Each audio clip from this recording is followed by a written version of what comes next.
Assalamu alaikum wa rahmatullahi wa barakatuhu. Barkanku da sake dawowa ajinmu na koyon lissafi. Kamar yadda kuke gani, yau muna so mu yi magana akan yadda ake canja Arabic numerals zuwa Roman numerals. So kamar yadda kuke gani waɗannan numbers in an ba mu su a Arabic numerals ne, ana so mu mai da su Roman numerals. Kamar yadda muka yi a last class muka canja daga Roman zuwa Arabic. So yau muna so mu canja daga Arabic zuwa Roman. Bari ku ga yadda ake yi. In muka ɗau question na farkon nan 815, ya za a yi mu canja shi zuwa Arabic numeral. So yanzu za mu yi splitting ɗin wannan number ɗin 815. Kun ga 800 daban, 10 daban, sannan kuma 5 daban. Shi ne ya haɗa 815. 800 plus 10 plus 5 shi ne zai baka 815. Sai mu canja kowanne dalla-dalla. Shi ne zai ba mu sauƙin yadda za mu canja shi. So yanzu 800 idan za ka canja shi zuwa Roman numeral ya za ka yi? Kaga dama muka ce 500 shine D. Idan ka ƙara C guda ɗaya tunda C 100 ne, idan ka ce DC kaga 500 plus 100 nan ya zama 600, ka sake ƙara C ya zama 700, ka sake ƙara C ya zama 800. So kaga yanzu 800 muna da D, C, C, kaga 500, 600, 700, in ka sake ƙara ɗaya 800 kenan.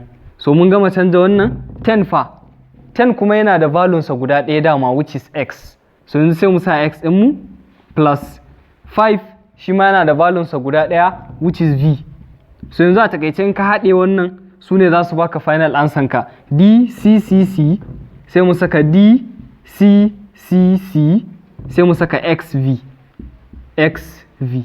Shikenan yanzu wannan shine answer mu na wannan 815 ɗin. Mun canja shi daga Arabic zuwa Roman. Sai question na biyu aka ce 426.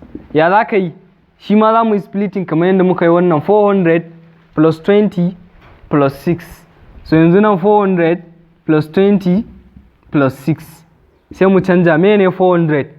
500 minus 100 shi ne zai ba mu 400. Kaga kenan CD. Tunda 500 minus 100 ne shi ne zai ba mu 400.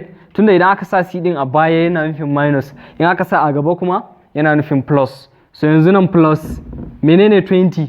10 guda biyu shine zai baka 20. Kaga x kenan plus mene kuma 6. 5 plus 1 zai baka 6. Kaga vi kenan. Shikenan yanzu sai mu haɗa su CD plus xx plus vi. Kaga kana da CD xx vi. So wannan a takaice shine yadda ake canjawa daga Arabic numeral zuwa Roman numeral. So mun salwa muku question wajen guda biyu. So zan bar muku a sauran biyun ku gwada ku ajiye mana ansan ku a comment section. Wannan kamar yadda kuke gani zaka raba su 2000 daban, 700 daban, 40 daban, 80 daban, sai ka caccanza su. Menene 2000? 1000 guda biyu. 1000 kuma shine M. Kagan kasa M guda biyu shine 2000 kenan. So haka za ku yi ku canza su. So mun gode da kallon bidiyon mu, kada ku manta idan muku yi subscribing YouTube channel din mu ku yi a ajin koyon lissafi, sannan ku yi sharing videos namu. Mun gode.